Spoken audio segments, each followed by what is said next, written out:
ವೇದಿಕೆ ಮೇಲಿರುವಂತಹ ಹಿರಿಯ ದಿನೇಶ್ ಜಿ, ನನ್ನ ಪ್ರೀತಿಯ ಸ್ನೇಹಿತರಾದಂತಹ ಹನುಮಂತಾಚಾರ್ಯ ಜೋಶಿ ಮತ್ತು ರಾಕೇಶ್ ಅವರು, ಇಲ್ಲಿ ನೆರೆದಿರ್ತಕ್ಕಂಥ ಎಲ್ಲರೂ, ಯೋಗ ಡೇ, ಯೋಗ ಅಂದ ಕೂಡಲೇ ನಾವು ಮೈ ಬೆಂಡ್ ಮಾಡೋದು ಅಂತ ಅಂದ್ಕೊಂಡಿದ್ದೀವಿ. ಈಗ ನಿಮ್ಮೆಲ್ಲರಿಗೂ ಒಂದು ಸಣ್ಣ ಪ್ರಶ್ನೆ ಕೇಳ್ತೀನಿ, ಒಂದು 2 ನಿಮಿಷ ಮಾತಾಡ್ತೀನಿ, ಅವಕಾಶ ಕೊಡ್ತೀರಾ? ಈಗ ನಿಮ್ಗೆ ಕೂತಿದ್ದೀರಲ್ಲ ಬಿಸಿಲಲ್ಲಿ, ತಡೆಯುವ ತಾಕತ್ತಿದೆಯಾ? ಇದೆ ಅಲ್ವಾ? ಇದೆ ಅಲ್ವಾ? ಅರ್ಧ ಗಂಟೆ ಬಿಸಿಲಲ್ಲಿ ಕೂತ್ಕೊಳ್ಳುವ ತಾಕತ್ತಿದೆ ಅಂತಂದ್ರೆ ದಟ್ ಈಸ್ ಯೋಗ. ಭೂಮಿ ಮೇಲೆ ಬರಿಗಾಲಲ್ಲಿ ನಡೆಯುವ ತಾಕತ್ತಿದೆ ಅಂದ್ರೆ ಅದು ಯೋಗ. It is not just bending, breathing. Immunity power ಜಾಸ್ತಿ ಆಗತ್ತಾ ಅಂತ. ಆ ಇಮ್ಯುನಿಟಿ ಪವರ್ ಜಾಸ್ತಿ ಆಗೋದಕ್ಕೆ ಪ್ರಾಣಿಗಳ ಹಾಗೆ, go to the forest, see the forest, ಅಲ್ಲಿರೋ ಎಲ್ಲ ಪ್ರಾಣಿಗಳು ಅಥವಾ ಗಿಡ ಮರಗಳು, ನೇಚರ್ ಏನಿದೆ ಅದಷ್ಟು ಕೂಡ ಪವರ್ಫುಲ್. ಸಿಟಿಗೆ ಬಂದ್ರೆ ನಾವೆಲ್ಲ ಸ್ವಲ್ಪ ವೀಕ್. ಆ ವೀಕ್ ಇರೋದನ್ನ ಸ್ಟ್ರಾಂಗ್ ಮಾಡುವಂತದ್ದನ್ನೇ ಯೋಗ. ಫಿಸಿಕಲಿ, ಮೆಂಟಲಿ ನಮ್ಮ ಎನರ್ಜಿ ಲೆವೆಲ್ಸ್ ರೈಸ್ ಆಗಬೇಕು, ಬ್ರೈನ್ ವರ್ಕ್ ಆಗಬೇಕು, ನಮಗೆಲ್ಲ ಅರ್ಥ ಆಗ್ಲಿಕ್ಕೆ ಶುರು ಆಗಬೇಕು, ಕಮ್ಯುನಿಕೇಟಿವ್ ತುಂಬ ಚೆನ್ನಾಗಿರಬೇಕು. ಅದನ್ನೇ ನಾವು ಪದೇನ ವಾಚ ಅಂತ ಕರಿತೀವಿ. ನಮಗೆ ಲಕ್ಷಾಂತರ ಪದಗಳು ಗೊತ್ತಿದೆ. ಆ ಲಕ್ಷಾಂತರ ಪದಗಳಲ್ಲಿ ಕೆಲವು ಪದಗಳನ್ನ ಹೆಕ್ಕಿ ಒಂದು ಸೆಂಟೆನ್ಸ್ ಜೋಡಿಸಿ ಅದಕ್ಕೆ ಒಂದು ಟೋನ್ ಅನ್ನ, ಭಾವನೆಯನ್ನ ತುಂಬಿ ಆ ಹೇಳುವಂತ ಕಮ್ಯುನಿಕೇಶನ್ ಇದೆಯಲ್ಲ, ದಟ್ ಈಸ್ ಯೋಗ. ತುಂಬಾ ಸೂಕ್ಷ್ಮಗಳಿರುತ್ತೆ. ಕೆಳಗಡೆ ಏನೋ ಒಂದು ಕಸ ಬಿದ್ದಿರುತ್ತೆ, ಮೈ ಬೆಂಡ್ ಮಾಡಿ ತಗೊಳ್ಳೋ ಅಂತದ್ದು ಇದೆಯಲ್ಲ, ಎತ್ತಿ ಅದನ್ನ ಡಸ್ಟ್ಬಿನ್ ಹಾಕೋದು, ದಟ್ ಈಸ್ ಯೋಗ. ಆ ಸೂಕ್ಷ್ಮಗಳ ಜೊತೆ ಬದುಕೋದು. ನೀವೆಲ್ಲ ಓದ್ತಾ ಇದ್ದೀರಿ, ಇನ್ನೊಂದು ಸ್ವಲ್ಪ ವರ್ಷಗಳಲ್ಲಿ ನೀವು ಕೆಲಸಕ್ಕೂ ಸೇರ್ತೀರಿ. ಆ ಓದ್ತಾ ಇದ್ದಾಗ ಕಣ್ಣೆದುರುಗಡೆ ಏನ್ ನೋಡಿದಿರಿ ಅದನ್ನ 1 ಸೆಕೆಂಡ್ ಅಲ್ಲಿ ಗ್ರಾಸ್ ಮಾಡಬಹುದಾ ಅಂತಂದ್ರೆ ದಟ್ ಈಸ್ ಯೋಗ. ನೋಡ, ಇನ್ನೊಂದು 15 ನಿಮಿಷ ಕೂತ್ಬಿಟ್ರೆ ಏನಾರು ಆಗತ್ತ ಅಂತ. ಯಾಕಂದ್ರೆ ಇವತ್ತು ಪರಿಸ್ಥಿತಿ ಹೆಂಗಿದೆ ಅಂದ್ರೆ, ಬಿಸಿಲಿಗೆ ಹೋಗೋದೇ ಕಡಿಮೆ ಅನ್ನಿಸ್ಬಿಟ್ಟಿದೆ. ಬೆಳಗ್ಗೆ ಬಿಸಿಲಿಗಾರ ಹೋಗಕ್ಕೆ ಧೈರ್ಯಾರ ಇರುತ್ತೆ, ಮಧ್ಯಾಹ್ನ 12 ಗಂಟೆ ಬಿಸಿಲಿಗೆ ಹೋದ್ರೆ ಮುಗಿದೋಯ್ತು ತೊಕ್ಕತ್ತೆ. ನಮ್ಮ ಮನೆಯವರಿಗಂತೂ ಏನಾರು ಈ ಬಿಸಿಲು 1 ನಿಮಿಷ ಬಿದ್ರೆ ಸಾಕು, ಮುಖ ಎಲ್ಲ ಪೂರ್ತಿ ರೆಡಿಶ್ ಆಗ್ಬಿಡುತ್ತೆ. ಆ ಪರಿಸ್ಥಿತಿ ಇದೆ ನಮ್ಮ ಮನೇಲಿ. ಬಿಸಿಲು ತಗೊಳಕ್ಕೆ ಆಗಲ್ಲ ಅವ್ರ ಕೈಯಲ್ಲಿ. ಬಟ್ ಬಿಸಿಲು ತಗೊಳ್ಳೋದು ಇವತ್ತು ಸುಮಾರು ನಿಮ್ಗೆಲ್ಲರಿಗೂ ವಿಟಮಿನ್ ಡಿ ಅಂತೂ ಚೆನ್ನಾಗಿ ಸಿಕ್ಕಿದೆ, ಸಫಿಷಿಯೆಂಟ್ ಆಗಿ. ನನಗೂ ಸಿಕ್ಕಿದೆ. ಯೋಗ ಪ್ರಾರಂಭ ಆದ ದಿವಸ, 10 ದಿವಸದ ಹಿಂದೆ ಇದು ಪ್ರಾರಂಭ ಆಯಿತು ಕ್ಯಾಂಪು. ಇವತ್ತು ಮುಕ್ತಾಯದ ಹಂತಕ್ಕೆ ಬಂದಿದೆ. ನಾಳೆ ಇಂಟರ್ನ್ಯಾಷನಲ್ ಯೋಗ ಡೇ. ಮೋದಿಯವರು ಇದನ್ನು ತಗೊಂಡ್ಮೇಲೆ, ಇದನ್ನ ಲಾಂಚ್ ಮಾಡಿದ ಮೇಲಿಂದ ಇಡೀ ವರ್ಲ್ಡಲ್ಲೇ ಯೋಗಾತ್ಮರು ಹೇಳ್ದಂಗೆ ಗ್ಲೋಬಲ್ ಒಂದು ಅಟ್ರಾಕ್ಷನ್ ಆಗ್ಬಿಟ್ಟಿದೆ. ಪ್ರತಿಯೊಂದು ಕಂಟ್ರಿನಲ್ಲೂ ಈಗ ಮಾಡ್ತಾ ಇದ್ದಾರೆ. ಯಾವ ಕಂಟ್ರಿನೂ ಹೊರತಾಗಿಲ್ಲ ಇದಕ್ಕೆ. ಹಾಗಾಗಿ ಈ ಒಂದು ಸಂದರ್ಭವನ್ನು ನಾಳೆ ಎಲ್ಲೇ ನಡೆದ್ರು ದಯವಿಟ್ಟು ಎಲ್ಲ ಭಾಗವಹಿಸಿ. ಇನ್ನು ಯುವಕರಿದ್ದೀರಿ, ಬರೇ ಯೋಗ ಸ್ಟಾರ್ಟ್ ಆದ ದಿವಸ ನಾವೇನು ಇನಾಗ್ರೇಟ್ ಮಾಡಿದ್ವಲ್ಲ, ಅವತ್ತು ಬರೇ ಮೈ ಕೈಗೆ ಎಕ್ಸಸೈಸ್ ಮಾಡಿ ಅಥವಾ ಯೋಗ ಮಾಡಿ ಅದಕ್ಕೆ ಫಿಟ್ ಆಗಿ ಇಟ್ಕೊಳ್ಳೋದು ಅಲ್ದೇ, ಬ್ರೈನನ್ನು ಯೋಗ ಮೂಲಕ ಈವನ್ ಮೆಮೊರಿ ಪವರ್ ಎನ್ಹಾನ್ಸ್ ಮಾಡ್ಬೋದು ಅದರಿಂದ ಅನ್ನೋದನ್ನ ಚೆನ್ನಾಗಿ ಅವತ್ತು ನೀವೆಲ್ಲ ತಿಳ್ಕೊಂಡ್ರಿ. ಜೋರಾಗಿ ಬರಲಿ.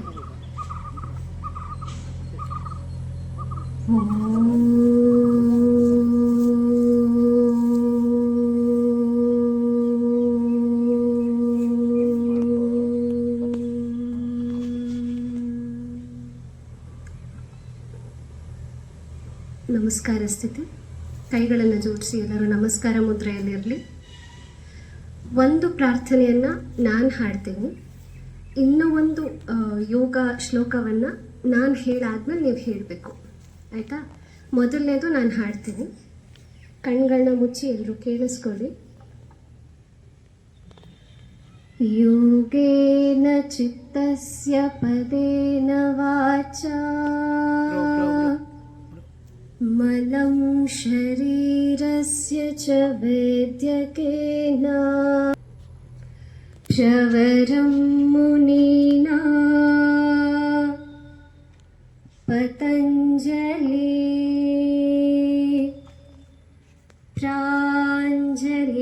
ಪ್ರಾಂಜಲಿರಾಣತೋಸ್ಮಿ. ಓಂ ಶಾಂತಿಃ. ಈಗ ನಾನು ಹೇಳಾದ್ಮೇಲೆ ನೀವು ರಿಪೀಟ್ ಮಾಡಬೇಕು. So repeat after me. ಸಂಘ ಚತ್ವಂ ಸಂವದತ್ವಂ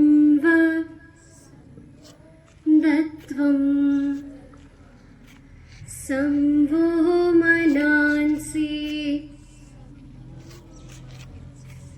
ಜಾನತಾಂ ಯೋಗಾಭಾಗಂ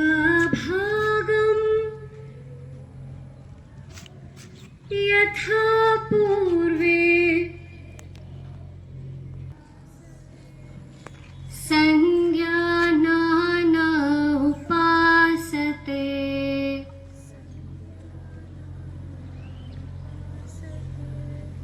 ಸಂಜ್ಞಾನಾನ ಉಪಾಸತೆ.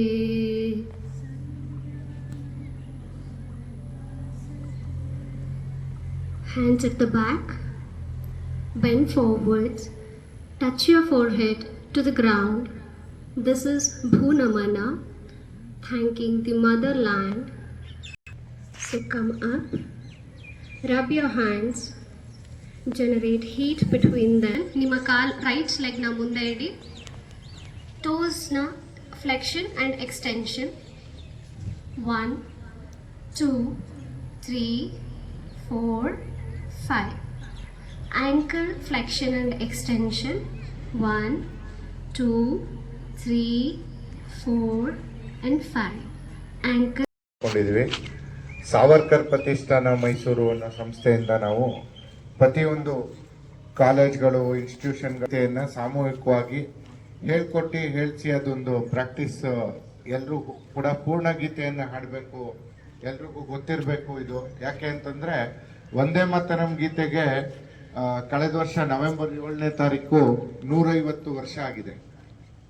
ನಾವು ಒಂದು ಗೀತೆ 150 ವರ್ಷ ನಮ್ಮ ನಡುವೆ ಬದುಕಿದೆ ಅಂತಂದ್ರೆ ಅದು ಬಹಳ ವಿಶೇಷವಾಗಿರ್ಬೇಕು. ಅದ್ರ ಇತಿಹಾಸ ಎಲ್ಲ ಬಹುತೇಕರಿಗೆ ಗೊತ್ತೇ ಇರ್ತದೆ.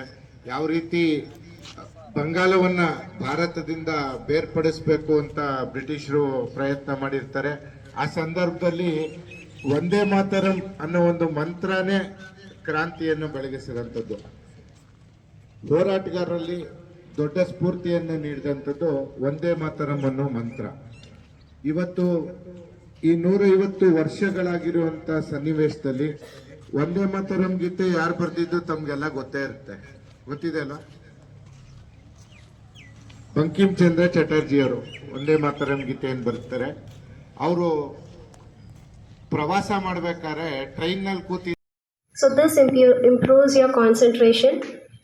Now raise your hands from the sidewards and place Namaskara Mudra above your head. ಕಣ್ಣು ತೆಗೆದು ಬ್ಯಾಲೆನ್ಸ್ ಮಾಡಿ. ಫಸ್ಟ್ ಕಣ್ಣು ತೆಗೆದು ನೀವು ಬ್ಯಾಲೆನ್ಸ್ ಮಾಡ್ತೀರಾ ಅಂತ ಅಂದಾಗ ಕಣ್ಣು ಮುಚ್ಚಿ. So 1, 2, 3, 4 and 5. Release. So perform it on the opposite side. Opposite leg na opposite thigh ಮೇಲೆ place ಮಾಡಿ.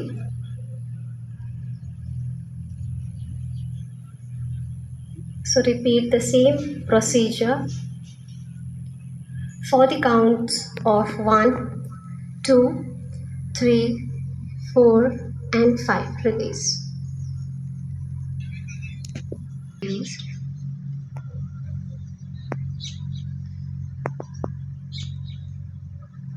Inhale and bend backwards. ಎಷ್ಟು ಸಾಧ್ಯನೋ ಅಷ್ಟೇ ಮಾಡಿ. Don't pressurise your body. ನೀವು ಆ ಆಸನಕ್ಕೆ ಹೋದ್ಮೇಲೆ ನಿಮ್ಮ breathing pattern 2, 3, 4 and 5. Release. So hasta is hands. So touching your hands to your feet is Padahastasana. That is the counter posture